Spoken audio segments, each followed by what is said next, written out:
Thank you, everybody, for joining us for this special webinar on research with Dr. Alp Sungu and Katie. And you know that usually for at the beginning, I do a little introduction, and honestly, I never really think about what I'm going to say, but it kind of comes spontaneously. And what I want to start by saying now is that in the last few weeks, I have been horrified, and that is not related to children, but more adults, because many of you know that those of you, and I guess the majority of you are from the United States, that we had elections recently, and at least I don't know how it was in different provinces in the United States or states, but at least in some of the areas that I'm familiar with, the the battle or the elections were very, very ugly. It was accompanied by a lot of division on social media, division that gets to the point of not extremism, but really hatred of both camps, right towards the left, left towards right. It's almost like people don't feel that they're human, that the other side is human, and are allowing themselves to speak and write things that are really awful. And I'm hearing this from other areas in the United States. And that really made me think that, I mean, it's not the first time that I'm noticing it, but social media, from my perspective, for adults, can be extremely, extremely toxic for many, many reasons. Social media, the algorithms, the AI, it's exposing you to things that maybe you're thinking a little bit like yourself, echo chamber, but even more extreme. And it's making people dig in here, and it's just not a very, I personally think that that's one of the reasons what's happening with social media in the last few years is what we're seeing all over the world, not only in the United States, in Europe and Germany and UK, this division between the two camps. And it saddens me, and it makes me think that if it's so bad for adults, what chance do we have, our kids who are maybe 14 or 15 on Snapchat or this platform or that platform, their brain is not matured. We can't, handle all this toxicity. So I think it's almost impossible, nearly impossible for children. And I think that's, for me, that's one of the reasons that I'm involved in all of this. I think that screens, social media, phones are something that could be really, really harmful to the development and the childhood of children. And I think that's why it's so important to continue conversations. And in this webinar series, as you know, we have hosted teachers, psychologists, psychiatrists, researchers, and I think that today we're going to address something that is very relevant, not only to the United States, but specifically to Pennsylvania. And Katie is going to speak about it, which is, what do we do? How do we handle the smartphones in schools? Do we hide them? Do we turn them off throughout the day? Can we look at them? Does it make a difference? So these are some of the things that we're going to discuss today. So with that, I have the pleasure of introducing Katie Tallarico, who is basically one of the four founders of PA Unplugged. And she's going to introduce Alp, or Dr. Alp, and she's also going to talk a little bit about what's happening right now in Pennsylvania, because it's very relevant. She's a certified digital wellness educator, parent, former teacher. She's very passionate about healthy child development. And I think what's special about Katie is that she's been recognizing signs of distress of children, of problems with the screens and the smartphones and the devices and the iPads since 2015. She noted it when her daughter was given an iPad at school and was nonstop on the iPad. So she's been a member of multiple groups: Screen Time Action Network, Fair Play, since it began, 7 years ago, co-lead for PA Unplugged, focusing on early childhood. She also co-created a free resource called Let's Grow Brain Power to help schools and community groups educate and empower kids and families to reduce childhood screen time. So this is my introduction. And Katie, thank you very much for hosting. It's always a pleasure to host webinars with you. Okay, well, thank you, Yair. You are such an amazing force for this cause, and we're just so grateful for your passion and your energy and for putting all these webinars together. So thank you. So yes, I am one of the co-founders of Pennsylvania Unplugged. We are a coalition of grassroots efforts across the state of Pennsylvania that are all working for a cultural shift in how kids and adolescents are using digital devices. Our advocacy efforts span home, school, and community. Right now, we're working very hard to get legislation passed in the state of Pennsylvania for bell-to-bell phone-free schools for all kids and teachers in Pennsylvania. We're very fortunate to have two bills already, one in the House and one in the Senate. And these bills do need support, however, so we legislators need to hear from teachers, from parents, and from other community members. So if you'd like to help these bills get past the finish line, you can go to our website, paunplug.org. We have a beautiful take action page that lays out some simple ways that you can help with these bills. One thing I just want to mention before we get started is that we at PA Unplugged support bell-to-bell phone-free schools because they create an environment that is best for kids' needs. Bell to bell means that phones are inaccessible from the first bell of the day until the last bell of the day. And this gives an environment for academic benefits for students, for social emotional benefits for students, and it creates the safest school environment possible according to school safety experts. We also value bell-to-bell policies because they actually change the entire culture of a school. We call it a value-based habit-building policy. When a school enacts a bell-to-bell phone-free policy, they're actually saying we value focused attention during work times. We value conversation, community, and connection in the hallways and at lunch. We value the social skills that kids are practicing all day long, and we are giving space and time for students to build habits from these values. And we can then hope that they'll move forward into their young adult lives with that muscle memory of these value-based habits that they've created. So we're allowing kids to build the skills that they'll need for their futures, no matter what the future looks like, no matter what technology is there. Because technologies change, but kids' developmental needs do not. So, with that said, I'll get down off my soapbox now and introduce Dr. Alp Sungu. He has an amazing study that provides us with the first randomized controlled trial for phone bans, and it's called Removing Phones from Classrooms Improves Academic Performance. It's so simple. I love it. Yes, phone bans also benefit college-age students. So, Dr. Sungu is an assistant professor of operations, information, and decisions at the Wharton School at the University of Pennsylvania. He received his PhD from the London Business School. His research uses field experiments and data-driven analytics methods to propose new ways of addressing policy questions in developing countries. He studies the interplay between technology, policy, and society. So, Dr. Sungu, thank you so much for taking some time to talk with us today. Thanks for having me. It's a pleasure to Um, be. Good. I'm so glad you're here. So, tell us a little bit about yourself and how you became interested in this topic. Yeah.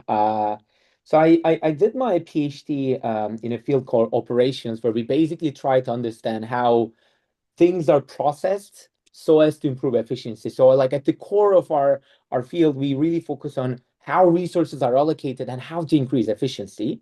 And my particular interest was mostly started in developing countries, to understand how people living in low-income communities access information through digital technologies, so as to like improve the value of these technologies for the development agenda.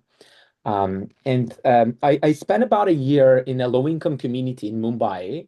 And something that you realize that sort of like led me to this project is it is an environment where people live less than a dollar, less than $1.50 a day. People are fighting food insecurity, starvation problem, but at the same time, you see a phone on every single individual's hand. And I'm like, that is strange. Like if I were having access to food problem, then I would probably not prioritize having a phone. And when you start like looking at the literature, they say like phones are amazing. And yes, phones are amazing because they enable accessing market and information. If you're in an isolated community, say you live in the mountains of Uganda and you have a little farm that you go a day, meet the days meet, and through like what you produce in that farm, and you all of a sudden had a bug attacking your farm, you can like take a picture of it, ask for information, and then you can immediately get information on how to fight against that. You can access to financial information, can access health information. So it really brings low-income communities to market and information. But something that like made me puzzle is like, that's not how I use my phone. Like when I look at myself, when we think about in the developed countries, we find a lot of times people use their phones for social media. So I did my first study on understanding really how low-income individuals use their phones. So what we did is we download an app into individuals' phones. We track what they do. This is an environment, again, a low-income community in India where people make less than $1 a day. Uh, and what they do is not different than how we use our phone. They spend all their time in social media, doing TikTok, doing Snapchat. But the problem for them is they finish up their data before they reach the end of the month, and they are offline for the last roughly 2 weeks of the data plan. And it's a problem for them because they're unable to participate in market and in markets. Say, think about a rickshaw driver who goes out for Uber. He needs data to be able to access the market. Think about a vegetable seller who needs to like find the right market where they can sell their what he produced at a high price. And all of a sudden, because you're spending all your data on TikTok, you're unable to participate in the Uber marketplace, or you're unable to figure out which market to sell your products at. So that really, we find that that's like my first study. We find that digital addiction is so prominent, at least in low income communities in that particular case, so that that reduces people's accessing life improving information. And then I start thinking, okay, this whole digital addiction has a challenge for people's accessing information. And then that sort of led me through an area of study that like that tries to understand how technology affects people's accessing information, and how can policymakers put policies in place to define guardrails against that. Okay, wow, that's fascinating, really interesting. So what about this study in particular? Can you tell us a little bit about the general outline of the study? Yeah, so I mean, it's a very simple study. We all know phones can potentially be a problem. So I'm surprised that we are at like late 2025 talking about this study as a new thing. Like it's been out there, as you have noticed in 2015, Katie. It's been out there for many years, but the study is very simple. And I think whoever is in the audience will be surprised that it came out so late. But what we've done is across a large network of higher education institutes with 17,000 students, we ran a simple experiment. Students throughout the spring 2024 semester were in two conditions, and half of the students would have to surrender their phones when they enter the classroom. We put a box in front of the classroom, so students had to put their phones in the boxes, or the remaining half were business as usual. They were able to keep their phones. So it's not a bell to bell. I wish I could test bell to bell. It was not feasible in our setting. So it's a phone-free classroom setting. And then we did a large number of like data collection. We look at their grades and attendance. We go conducted surveys with students to measure their like support for policy, their perception about this policy. We look at the classrooms and try to understand the classroom dynamics. So we really had like wanted to do a rigorous experimental detailed study on what is it that it happens when we ban phones in classrooms. You're muted. Sorry. I also read that you guys had, during the study, random spot checks. Can you tell us a little bit about those and what the spot checkers were looking for? Yeah, I think that was like more innovative, but at the same time, more like potentially less objective measurement. So we really not only wanted to see the grade changes or student reports, but we really wanted to understand what happens inside the classroom. So throughout the study, we had a research assistant in every college where we give them a list of classrooms, and they were coming in front of the door, sneaking through the window and looking at the classroom, observing for like 30 seconds. We give them a predefined set of activities, like students looking at their phone, or one student chatting with their friends, or student raising a hand and asking a question. We define a list of activities, and our research assistants were recording every time when they're looking into the classroom which activity they observe. So that gives us a bit of a sort of a sneak view into the classroom dynamics. Let me ask, I want to take it a little bit backwards. because I'm interested in what you said. I mean, you lived in the slums of India, and they really, I mean, I was there for a while as well in Mumbai, and they really have very little, little resources, little food, as you explained. And I think that what you're saying is that even though they knew, the adults, the workers, the rickshaw, the vegetable sellers, they knew that they need their cell phone. The addiction, the way that the Snapchat or all the applications, whatever they use in India, is so powerful that despite their need, they weren't able to control themselves and limit. It's not that they have like Wi-Fi that you can use as much as you want, like United States. Um, and despite that, they just basically kind of lost control, and it hurt their income and themselves. And did this study basically showing this? Like, I'm trying to make the connection. How did you get at all to the point of from there to the whole? What was the bridge? Take us through the process that you got to the whole environment of study, of school, of children. Right. So I think the connection there with the first step is, yeah, we all use a monthly data plan. You get the full month of data at the beginning of the month. What we did in that study, we offered people a commitment plan, a more restrictive plan, where instead of giving 15 gigabytes a month, we give half a gigabyte a day. So it's a lot more restrictive, and any sort of rational decision maker would prefer the flexibility because you can do whatever you do with a half a gigabyte day plan if you had the 15 gigabyte. 75% of the people wanted the restrictive plan. And in fact, over half of our sample wanted the plan that even more willing to pay.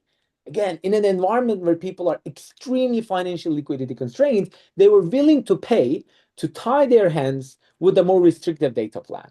This is correlated with their self-control, perceived self-control. This is correlated with their fear of missing out. And basically, people were saying like, hey, I like this daily plan because every morning I wake up happy knowing I have internet. So that really, there's like a lot of studies that shows phones are, or social media is highly addictive. There's a study that asked people, compared to like how much you're currently consuming, do you want to do more or less or the same amount of this? And they offer a bunch of commodities that are like drugs, alcohol, TV, and like chips and chocolates. And social media comes at the top of the things, the majority of the people saying I want to do less relative to how much I'm currently consuming. So that really is this sort of uncontrollable nature that disrupts attention, disrupts productivity, is what really drove me.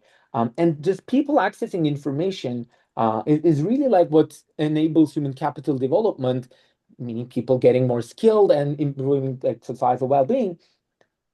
That is where schools come into play. That's what schools are for. That is where people really know how to learn and know how to access information. So if we, it might be almost like too late if we start like putting regulations around social media at workplace when you're like 45.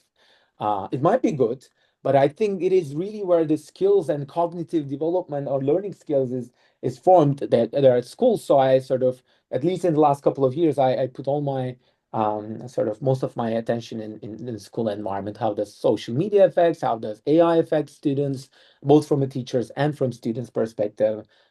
So that's how I sort of started looking in more educational context. Yeah, and you're so right. I mean, the earlier we start with anything, the better off, right? Is if we can help kids early. So, one last thing about those random spot checks.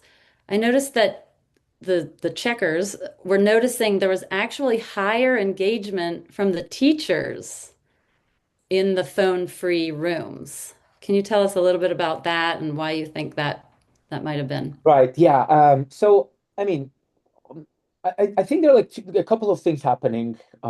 When you one thing that I was really worried about, and I think that was like one way to convince the schools to like have the control group, is when you take phones away from students, all the students are like a little bit like at the backbenchers, might just like instead of like looking at their phones, they might start disrupting the classroom, like my starting asking questions that are supposedly funny and sort of disrupt the classroom environment. So that was something that I was worried. The backbenchers disruptive effect on in classroom. We find exact opposite effect. So it's completely off. We find that students do less disruptive behavior and they talk to each other less when in the phone-free classrooms. And I think that is partly because teachers have more control in the classroom. We surprisingly also find that teachers themselves look at their phones less. And I believe that like part of the reason is when students, I mean, not necessarily during while they are lecturing, but when there's an assignment where students are working on something, because now it's a phone-free environment, teachers are also not necessarily looking at their phone, but diverted their attention from their distraction to maintaining the classroom environment or engaging with the course material. So I think like removal of students' disruptive behavior enable teachers to save up energy, time, and attention to invest more in course-related material. Hmm.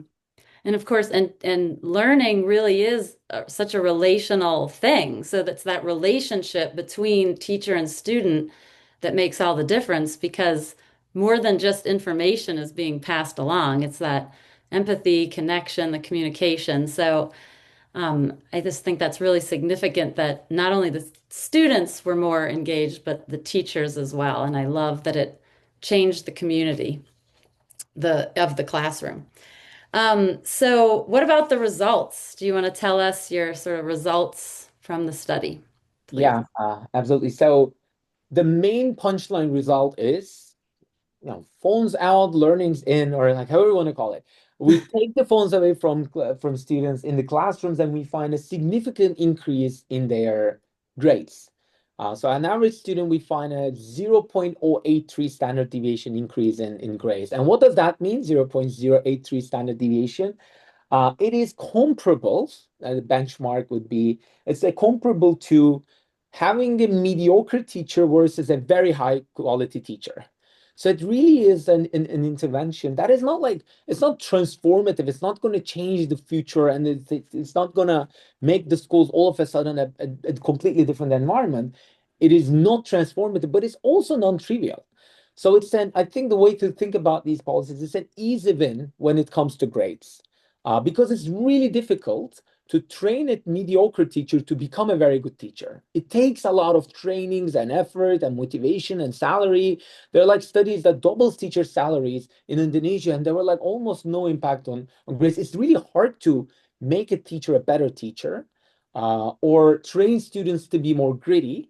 But it is very simple to take the phones away. You just need the box, or you just need to like put a rule. So I think what makes these interventions so effective is it is so easy to implement. So and perhaps what is also more interesting is we find effects an average student like gains quite a bit, but what really the results driven by is not your best student, is not your median student, it's not the worst student.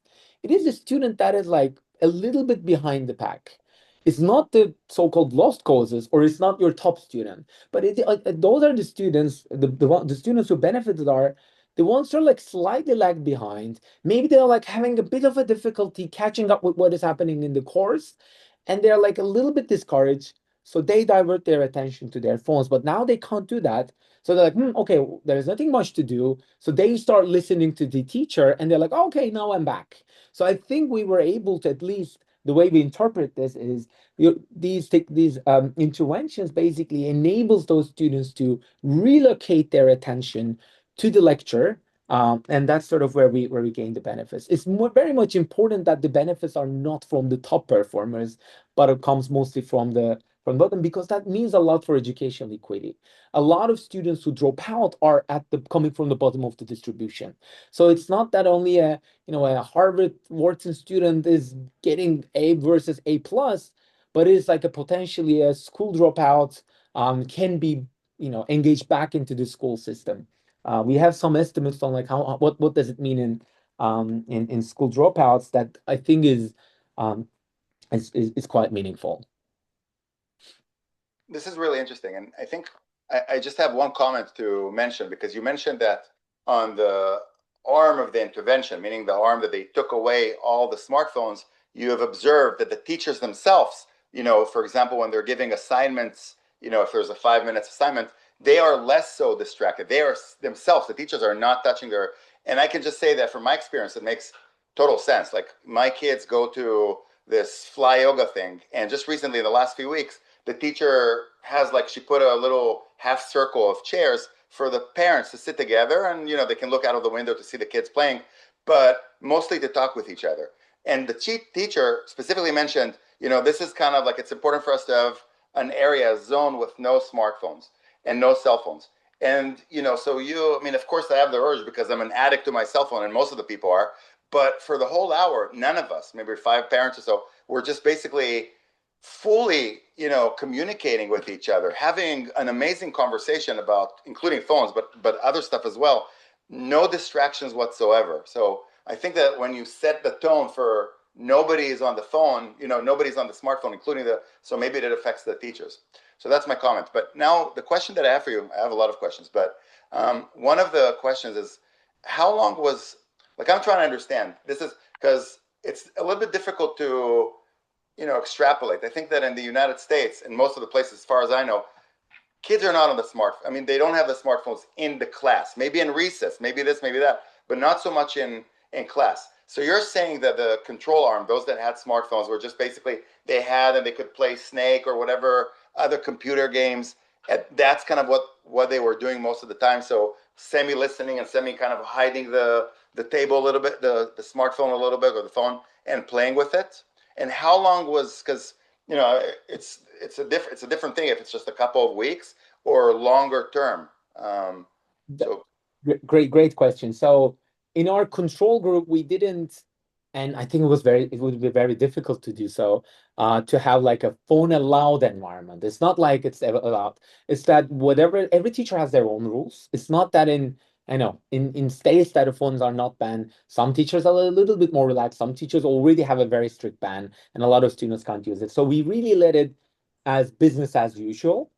So whatever teachers want to do, that was like up to them. So some teachers banned phones, some teachers did not. If we had a phone allowed environment where all the students do whatever they want to do with their phone, I think we would find like striking results. But I can give you some statistics, and I might be wrong, but I think in our spot checks, we're seeing like about 8% of the random checks, they were seeing one student looking at their phone. And I don't think it will be an environment where like everybody's allowed to do in any classroom. I don't expect to see that.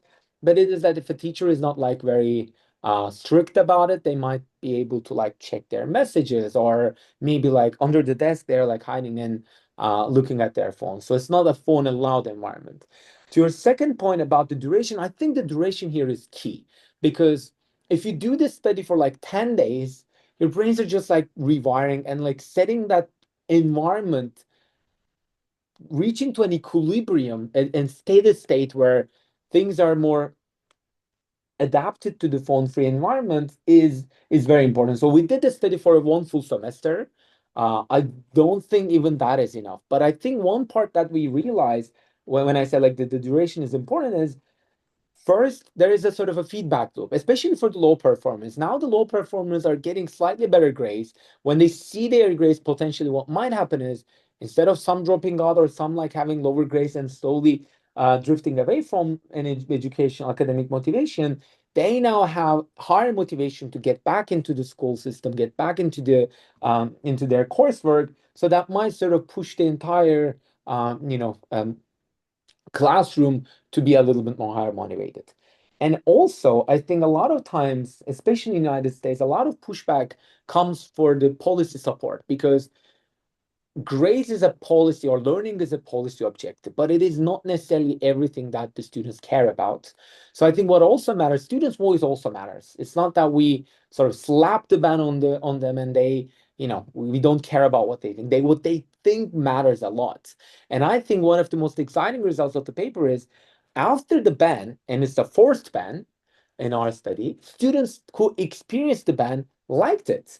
They start becoming more supportive. We ask them how beneficial you think it is. We see significant increase, about 20% increase on students' perceived benefits of the phone. They say they're more 17% more supportive of the ban. And when we offer them a menu of ban, and I think that part is the most interesting, comes back to the bell-to-bell policies that you're pushing for MPA. We offer them a menu of bans. Do you want a phone-free classroom? Do you want a phone-free school? Do you want to have phone-free zones? Do you want to just download an app in your phone so you can keep it, but there are certain apps that we ban or no ban? So they're like this increased stringency of the ban. And in the phone-free classroom group, the students, when they experience the phone-free classrooms, their preference towards the most stringent ban increased the most. So a lot of students wanted the phone-free schools. A slightly less number of students wanted the phone-free classrooms, and like there was significant decrease in the students who were a number of students who were supporting the phone-allowed environment. So I think and this is again without them seeing their grades. We collected the survey during the semester. I believe like when they see the grades, oh my goodness, like I was expecting a C. I'm a C student, but now I get this B minus. So that is great. So I think that sort of creates this recursive loop, which we don't observe, but we see the first step. But I think experiencing this policy, and there's a behavioral theory, psychological and behavioral economics theory that would support this sort of behavior where you have a self-control problem, you commit to restrict yourself, you tie your present self to protect your future self. And then when you see the benefits in the future, you will like start appreciating those policies. So I think that sort of is one place where those dynamic effect matters. And I think even if there is like some pushback against these policies, I think they might dissipate over time when people realize its benefits. Yeah, that was fascinating when I read that. It's like one of those upward spirals that you hear about. Things just keep getting better and better. It's almost as if the students needed that firsthand experience to accept this and to notice its benefits. So if there's any, administrators out there wondering how are we going to get the kids to buy in, I guess the answer is do it. Start the policy, the kids will buy in. You're showing us this at the college level already. And then my other note on that is that Angela Duckworth, who's also at the University of Pennsylvania, has a study called Phones in Focus, or an initiative, I guess, right now. Yeah. And she's finding the same thing, that stricter policies are associated with better teacher-reported outcomes, and that the strictest storage rules are associated with better outcomes. So you're finding it, she's finding it, the kids are liking it. It seems to be some success here for that. Um, so all in all, it sounds like attention and the classroom dynamics were changed the most, right? And that's interestingly what Angela Duckworth had said she was trying to do with this initiative. She said, we want to create learning environments where students can thrive academically and socially. And that's why she was trying to gather data. So and also Ezekiel Emanuel, who's also at the University of Pennsylvania, he teaches a class to some undergraduates, MBAs, nursing, and medical students, banned phones and computer-based note-taking in his classroom. And he said that in an op-ed that he wrote about an opinion piece, he wrote that he got the best student reviews of the class that he had ever gotten. He said, I didn't do anything differently. I didn't teach anything differently. It was the same information. It's just that the screens were gone. The kids felt more engaged. So there's so many examples now of high school level, college level, this engagement just increases and people seem to really like this. So I love that your study hashed that out as well. So are there any other results that you wanted to talk about in that study? Yeah, yeah. I think building on your point, complicated things, concepts are fascinating, but there's a bit of a barrier to enter. So, like, you really need to struggle a little bit so that you start understand and appreciate it. I think anyone who like did grad school would resonate with that. And I think phones are like so easy to get into, so it sort of like makes that barrier like harder to reach. But once there's like nothing else to do, you just like have to stay there, and all that is happening around you is the course material, so you start like listening to it and you start engaging with it. I also have like a note technology in my classroom. I still like print out all the lecture note and carry like a bunch of, and I have a relatively large class. I carry like a large amount of papers to the classroom. It's not great for environment, but they want it. Otherwise, I would have allowed them to use um, their tablets to take notes, just to take notes. But yeah, I mean, students actually, in our case, want to print outs. Going back to the results, we also like ask students about their perception beyond policy support. I think there are a lot of interesting outcomes. And here, I think where our study becomes a little bit less sort of relevant or strong, because a lot of the social impacts or externalities would, I think, reveal itself during breaks, and we did not have any control over the breaks. So we look at a bunch of outcome variables like academic motivation, social well-being, cyberbullying, and fear of missing out. And a bunch of these outcomes, except for FOMO, we see no change. The directionally, they all are in the encouraging directions, but we were unable to detect any statistically significant effects. And I think this is not to say that these effects are not going to be present, but I think that is the separation of potentially, and this is my speculation, but our interpretation is that is the difference between a phone-free classroom to a bell-to-bell ban. One interesting factor that we find is in phone ban group has an increase in fear of missing out, which I believe is interesting because that sort of also again goes back to this point that hey, like they are so sort of almost like potentially, let's say, addicted to their phones that even in an environment, a classroom where they're not supposed to look at their phones, when they're like out of their phones for 45 minutes, they have a huge increase in FOMO. But that said, I think it's a part of an externality or like an artifact of our design. Because if you're in one classroom not having your phone, and if you know your friends in the other classroom like sending pictures to each other, you'll be like, oh my goodness, I'm missing out. But if there is a ban at this school or nationwide or like a statewide ban, then you realize, and there is some research that shows the network effect matters. So if you know everybody's out of social media during schools, then everybody is actually better off. So I think that if someone reads the paper, they will realize there's a FOMO effect, but I think there's a bit of a caveat of our particular design there. Right. So the kids that had the fear of missing out, it was because they knew some of their friends were still engaging Yeah, with yeah, whatever yeah. games or social media. Yeah, that's interesting. So there is some indication that the bell to bell bans do have social emotional effects. Um, there was a study in Norway in Yeah. 2020 that showed cyberbullying was down with these phone bans. Consultations for psychological symptoms were down. And then I think the best information is from these leader principals and admins and states that have done this, because you will hear the same word from leaders all over the world. They say it's transformational.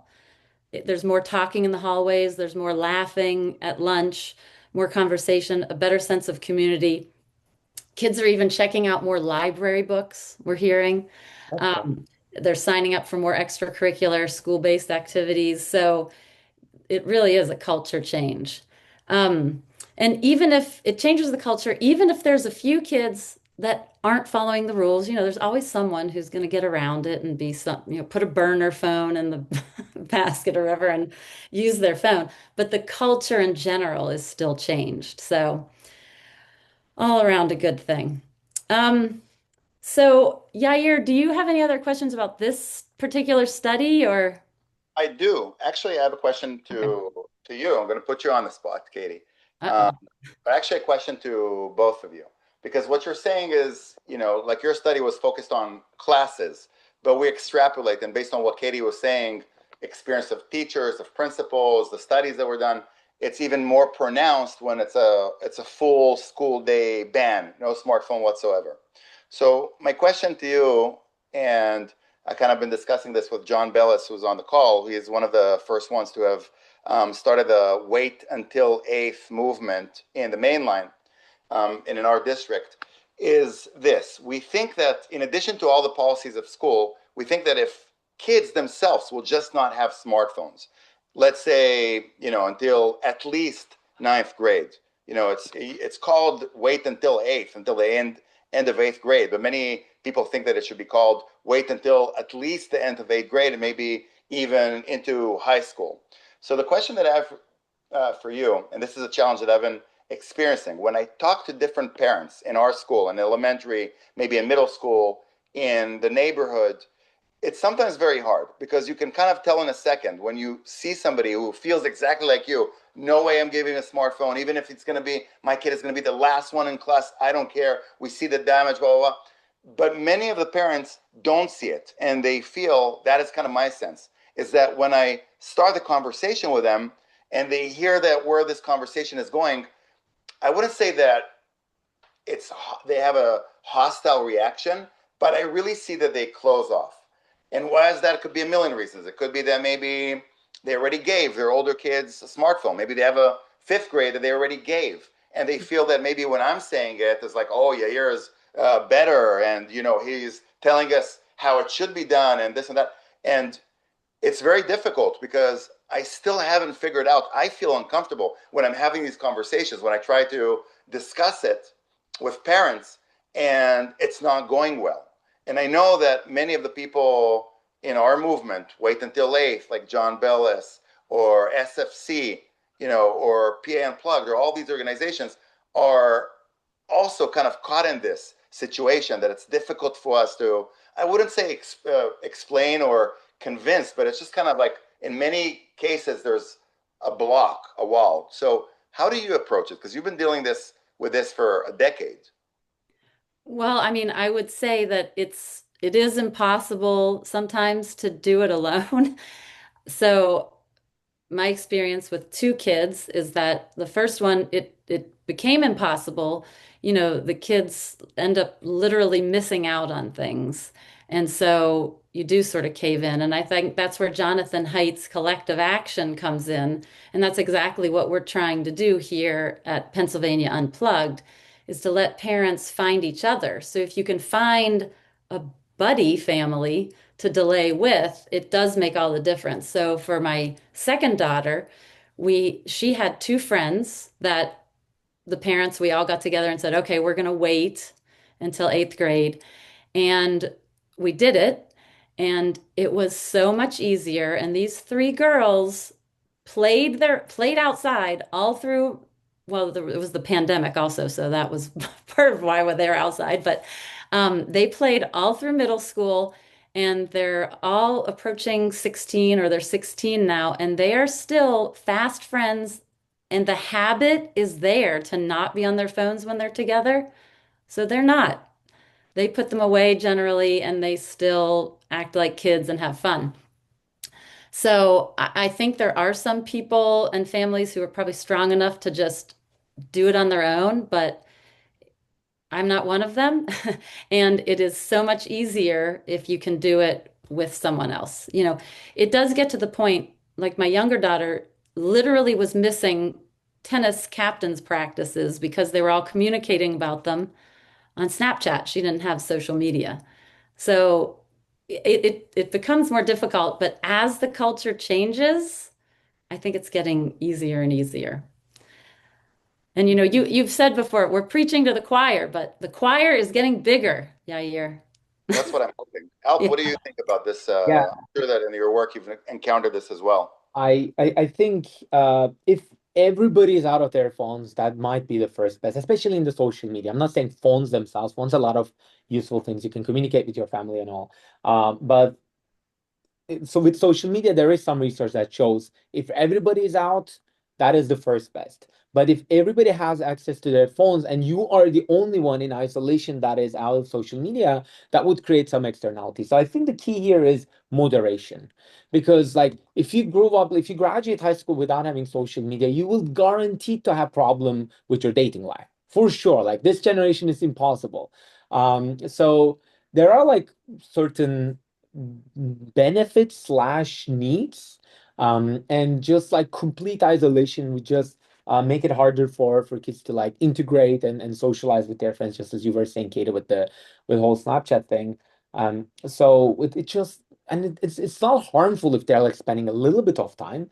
There also a lot of benefits by just like being tech savvy, especially with the AI world now. They really need to embrace the technology to be more productive, to learn more. So I think again the key is moderation, and also potentially like for what purposes you use this technology for is important. There are like literally only a handful of websites or platforms that we're talking about, but the Mhm. technology on digital platform space is a lot wider than that. And one more thing I just wanted to mention is that having the school help by making a bell-to-bell ban, it also empowers the parents to be able to wait longer. So, Well, yeah, I think that's important. We need the help of our legislation and our schools and leaders. Katie, I think I'm going to start because we are starting to have accumulation of questions, and I think I'm going Okay. to start with questions. So the first question that I have is from Kelly Marsh, who is a very close friend of Katie, and she's one of the four founders. She has been taking a lot of initiatives in regards to the legislation and amazing steps that she has taken. So one of her questions is this for Alp. The results of the study are super interesting, and she really thinks it's your expertise to conduct studies is really interesting. And her question specifically is not the smartphones, but there's a lot of discussion recently, at least in the United States, on what is called ed tech, meaning that, nowadays in middle school and high schools and public, the vast majority of schools, they just have Chromebooks and Chromebooks and Chromebooks. And homework is on the Chromebooks. And many people feel, I personally know many parents who are in middle school, for example, feel that it's just not right. That maybe there should be a role for something. Maybe there should be computer labs. We're not talking about anti-technology at all, but maybe a computer isolated lab that, you go once every day or once every 2 days or whatever to practice the computer skills, which are important. But that's not the case. Most of the schools, public schools, have a ton of ed tech. So the question is, do you think, or are you aware, are you planning personally to examine, kind of similarly to what you've done with smartphones in school, to examine ed tech, which is a ton of Chromebooks, versus classes that are basically what is called classic, pen and paper, etc.? And what are uh, I mean, potatoes are one of the most nutritious food. So if you boil them and eat them, they're very healthy. If you fry them and eat them, they're very unhealthy. I think it's a similar thing. I think it can be very good, it can be very bad. There are studies that shows it can be useful. And a lot of times there were like studies that gives laptops and tablets to students. They were very expensive studies. There's one in I believe in California that did not really meet the expectations. There are studies that does show in various countries that they could be effective. One particular one that I did was about artificial intelligence. So we had an experiment where half of the students were preparing an exam with books, and the other half were preparing for an exam with ChatGPT, basically. And we find that when they have access to these tools, if you have ChatGPT, we're answering a lot more questions more accurately. But when you take the tool away and do a closed book, closed note exam, those who prepared with a book did significantly better than those who studied with ChatGPT. And the reason is when we look at what they done with the AI, they didn't like try to learn. They basically asked, "What is the answer for this question?" Or they copy paste the question and they just get the answer, use it as a crutch, and then they copy paste the answer. So they were able to ace the homework, but they suffered in the exam. So that is like one sort of pathway using AI as an answer machine that sort of can harm learning. Does that mean AI is bad for learning? Not at all. I stopped like almost completely stopped using books now and really hardcore using AI to learn because I can access books through AI. So it really is about like how you design it. I think again, I guess I'll repeat myself, but moderation here is also important, right? Like if you try to like slap an ethic everywhere, because especially now in the AI age, everybody's like going crazy and they have this FOMO of being missing out all the AI news. So I'm sure like every school nowadays, they have like their own AI courses, AI here, AI there. You go to restroom with AI. So, it is a problem. But at the same time, again, there are a lot of places where they can be very useful. So I think it's almost on a case by case basis where it can be useful. I'll just make a comment on what you said, and then maybe Katie, you can take the next question. But so again, and I sometimes make this disclosure at the beginning of the talks, we are not, people who are anti-technology. I personally, like Alp, we love technology. We use it. I use it in healthcare all the time. I do consulting for AI and healthcare. But just regarding what you said, I mean, there's a lot of tools in healthcare now for physicians like myself that when we want to, look at a very specific question about, this medication in this very scenario that is affecting something very specific. It used to be that previously you have to read a bit. You have to Google. You have to read some papers, and and this leads you to this. It's like it's a journey for knowledge. But nowadays, with the tools we have, like dedicated kind of like ChatGPT for healthcare, you can just ask the specific, and you don't have to. You're kind of skipping the process of learning. You skip. So for me as a physician, it's great sometimes because it's effective and I don't have time to, on busy rounds to do this and do that. But I'm thinking about the harm for kids who they are missing out on the process of really learning and, reading more books and reading more books and trying to remember from the question, what was this, and making logical conclusion and steps. And I think that it's the AI could, harm the cognitive development process. But again, I'm not in education, but that's just how my feeling is. This is an important point because I think the goal, like the question is what these tools are designed for. Like currently, if you're just like using your favorite off-the-shelf AI tool, they're designed to give you the best or most satisfying answer. And that is basically an answer machine. But like soon enough, instead of like having textbooks, there will be like companies who will be building AI versions of the books.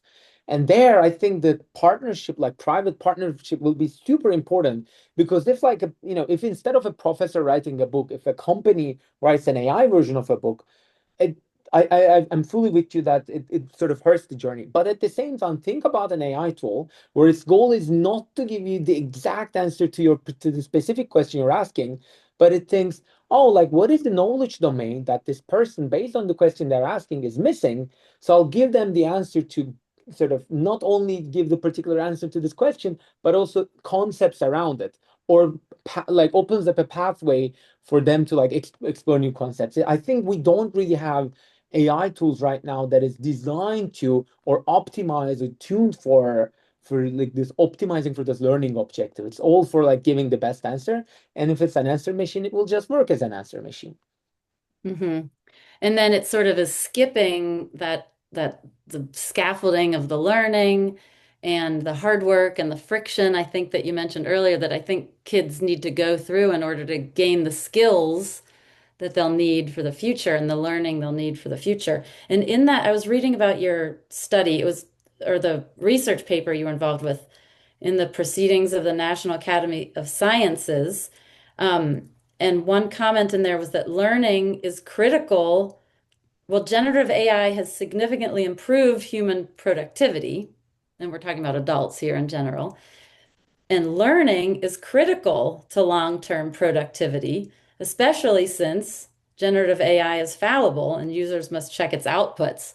And I took that as really a reason that we really do have to be cautious with AI because if the AI is fallible, we need human beings that can go through every inch of the work and know, what the right answer is.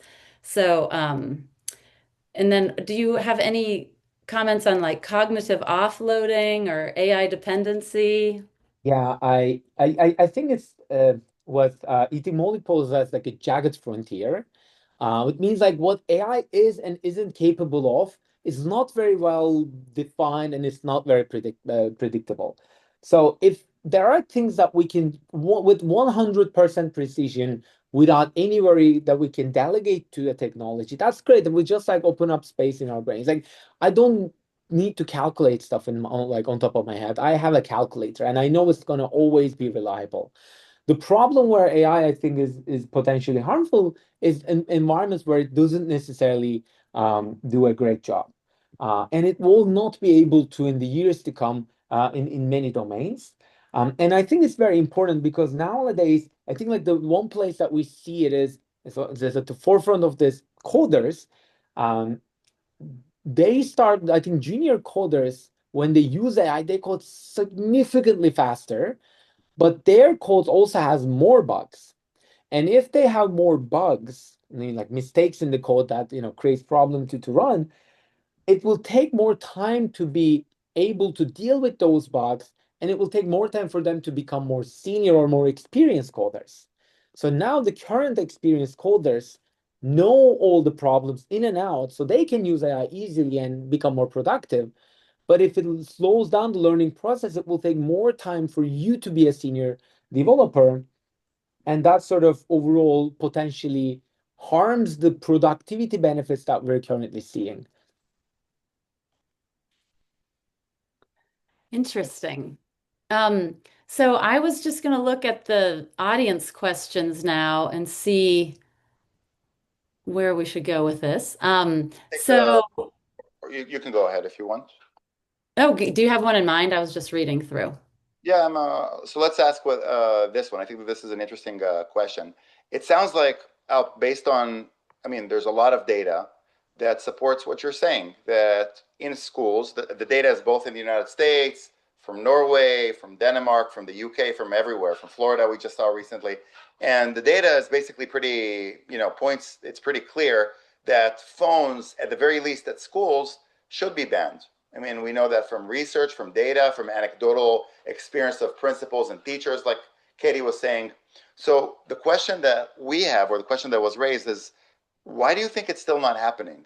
Why is it that there are so many states within the United States, so many countries around the world, that even though it's pretty much clear, it's still not happening? Is it because of technology, big industry, companies, pressure? Is it because of parents? You may not know all the answers to this, but what is your sense of why it's not happening kind of more rapidly all over? Well, I think uh couple of things. I think the pandemic put like a little bit of a break to that. I think had the pandemic not happened, I think we would live in a world where phones were have already been banned. And also, society reacts to things very slowly, right? Like think about research, like the papers that show social media is addictive, the research evidence really came in like in the last 2, 3 years. Did we not know or realize social media was addictive in 2016? We did know, but it takes time, I think, for societies to adapt and react. And when you come up with a policy idea, then there will be some people who would like, oppose, and then you need to convince them. So I think even the bureaucracy of it takes a bit of time. So I think just like technology moves faster than culture. So, what do you think we can do to increase awareness and education around all this? Well, I think proving by examples. I'm sure like now there's like studies in Florida that showed it worked very well. I think that will just like spread around. And I think like nowadays, I think it's happening all around the world. So that create this whole momentum. But the main mechanism, it's not only about phones, right? There are a lot of things. Phones are just like an important, but just one part of this whole picture. I think just like looking at good cases, whatever it is, whether it's an educational training program, whether it's another edtech technology, whether it's like a teacher program, um, when there is a good example, it should be analyzed, validated scientifically, and slowly, not immediately, I think, but slowly start deploying. Because even like the best or most rigorous research evidence, they will be just like within a couple tens of thousands of schools or students, not really like millions and billions of kids. But gradually adoption, some leaders sort of supporting these tools, or like any intervention basically, would probably increase like an organic adoption. I would imagine like in 2 years' time, though, like any state that haven't banned phones or any country that haven't been banned phones, they will have their FOMO of being out of programs. I like that. So, what about the idea of these platforms being addictive and habit forming, which has come up a few times in this? Is there any way to, are you thinking about looking into that more deeply, or do you have any future studies in mind? With social media, I think one particularly, like when this really, at least in my experience, got out of hand is after the infinite scrolling. I was like happy in college, like sending or posting on my Facebook Facebook friends' walls. or like sending messages here and there on Snapchat. But I never like had, oh my goodness, this is like taking so much time. But this whole, I think it's called intermittent reward function. It's very similar to a slot machine where you see a post and then it's not interesting. It's not interesting. It's really unpredictable when the good post will come out. And that sort of unpredictability of these the sort of reels or short form videos is what makes them quite addictive. So we're doing a study trying to like block that particular like infant scrolling. If you start scrolling more than like 2 minutes, it kicks you out of your phone, to see how that sort of creates this continual use, sharing content, addiction in the sense of excessive use. But that's like one early stage study that I'm focusing on these days. So let me just the second half of the question exactly about the addiction and the habit formation. How, I mean, you're doing research right now about this, but what would be your advice based on what you learned? Even going back to the first study that you talked about in India, that people are, they're knowingly causing damage to themselves because they just can't control themselves. I mean, it's so easy. I mean, it happens to me when I'm in bed before I go to sleep. If I don't feel like reading, I'm just like a little bit reels, and before I note it, it's like half an hour, and I'm doing this, or on the train, and then when I'm taking the train to work, I see everybody. Nobody's almost. I mean, it's rare to see people speaking. It's like everything is a quiet car. Nobody's talking to each other, and everybody's on their cell phones. You can see the thumbs. It's like it's robots or zombies or something. So there are ways that there's like this brick thing that people created, and there's different limits. But what would you suggest to the average? I'm not even talking about children, adults who recognize that they want to free themselves a little bit from this addiction. Well, I mean, this is like a massive, massive area of behavioral sciences in addiction. It depends a lot of on the degree to which you're addicted. But if this is a temptation problem, behavioral temptation problem, and one well-known way to fight against this is commitment devices like the brick that you're saying. At workplace, I think there were studies that show like if you have your phone's screen up versus screen down, even that has a significant impact on your attention. So I think it's there are a couple of things that people have done. There's no like one single silver bullet solution to that. If there were one, I think that would be in a big business already, or some tech company would have acquired them already. But there's like this concept of temptation bundling. Like a lot of times, if you are thinking you're watching a lot of Netflix, you watch Netflix only when you're exercising, so you sort of not feel guilty when you're doing your temptation. Mental accounting could be another exercise where you say like, hey, these are the apps that I need to use because we have to use our phones, and these are the apps that I sort of should stay away from. And like having a little bit of accounting, being aware of how much time you're spending is I think something that really affects people's use. Planning and then realizing, like I'm almost sure if we say anyone in this audience, if you ask them like, oh, how much you think you use or how much you think you're going to spend for the next week on Instagram, and I'll hear a word like, I don't know, an hour, and then they'll see probably like 4 hours. And seeing that gap, how much you think you use and how you actually use, has is also like another way that has been shown to sort of affect regulating um, consumption of temptation goods. So going back to the study a little bit, we have a question on the queue. It says, your evidence on the cultural shift in the classroom without phones, less disruption, better teacher engagement was very interesting.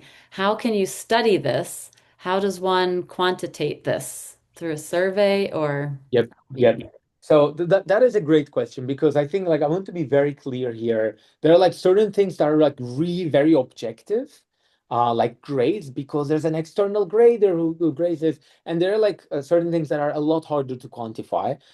So what we have done is methodologically, we give a list of activities to research assistants. We tell them, look into the window, through the window, look into the classroom, and if you see any one of these activities happening, put a tick.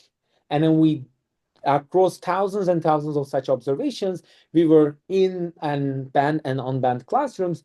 We were looking at how many times, how likely the RA is seeing this particular activity in phone-free classrooms versus phone-allowed classrooms. So that's how we sort of operationalize this. But at the same time, although the measurement is quantitative and it is based on truthful or incentive compatible objective outcomes, there is also a bit of a perception. So I'll give you one example. We also had the word called whether students are distracted. And when we put that, we was just like thinking about, students' overall distraction. But distraction is a complicated concept, right? Because if you are just like looking at your phone, it is not necessarily that you're immediately distracted. You are attentive, but your attention is on your phone. It's not in the lecture, and it's not posed as whether students are attentive to the class, to the lecture material. The question is whether they're distracted. And what we find is in the phone-free classrooms, students are more susceptible to external stimuli.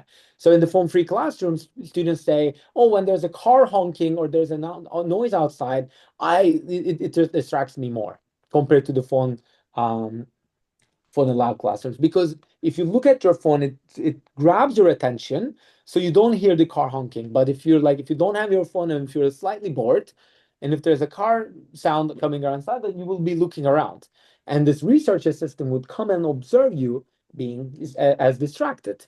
So there are like so that's why we're like calling that section more like suggestive evidence. It's Hmm. not easy to measure distraction, not easy. Like there are objective outcomes there, like teachers looking at their phone, students looking at their phone, student asking a question. These are observable and objectively quantifiable outcomes, but there are certain things like student motivated, students distracted.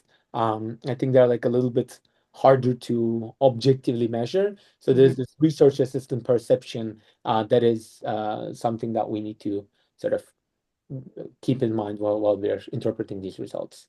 But don't I remember that the students appeared more distracted, but they didn't report that they were more Yep, distracted. they did So, not. Yeah, exactly. That's where I think when we realize, yeah, an external observer is not necessarily what the actual action takers experience. mhm. So they felt like they were more focused, I Yeah. guess, in the phone-free rooms. Um, I have a question to both of you, but I'll just say a comment. I mean, for me, it's I think there's many people thought previously that humans can multitask and pay attention to multiple things. That's not the case. There's no such thing.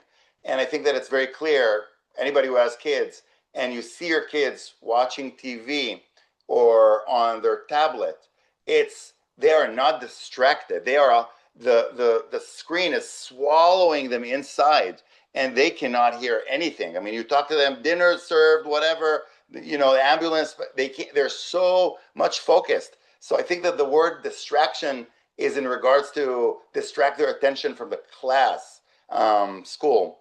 But I have a question that is a question for both of you actually, by Jordan, and I think I'd like to hear what Katie has to say based on her work. When you talk about phone ban, how do you actually, like, what do you actually do?